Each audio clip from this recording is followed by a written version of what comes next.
everybody. I'm really excited to tell you about this. There's been a lot of questions and talk about just me doing a workshop on lighting. That's my thing. It's always been my thing, is lighting. You've seen it in my work. If you want to go to my website, you can and check out some different things for that, just so you can have a reference. But the biggest thing about lighting is there's purpose in lighting.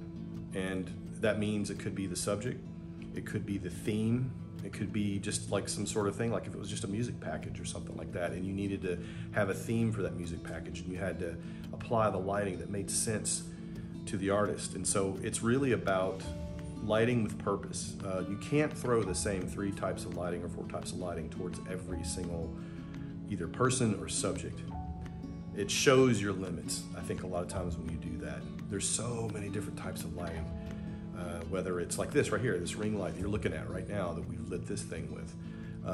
It could be that, it could be, we used to use tungsten lights, which are those, Thomas Edison type bulbs, or it could be strobe, or it could be ambient, the light that's coming in these windows behind us right here. But we're gonna talk about those types of lights because we don't know what you've got. You know what you've got.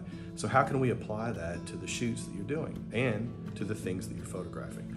That's what this class is about. It's all about lighting with purpose. And that could mean your purpose as a photographer. It could mean the purpose of the project that you're currently working on. But everything definitely needs to have a purpose. You can't just throw a light up and hope that it works. And I'll discuss like various types that you could purchase if you feel like that you need to get some more lighting.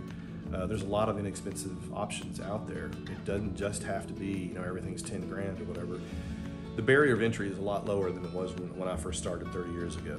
And so let me take the 30 years of knowledge of lighting and see if I can help you with it. So where do you go? You go to NobechiCreative.com directly and you sign up for the summer camp workshop with me, Alan Clark, Lighting with Purpose, or you can go to the link in the bio on Instagram and you can find it there too. All right, so come on, let's do this. Talk to you guys soon.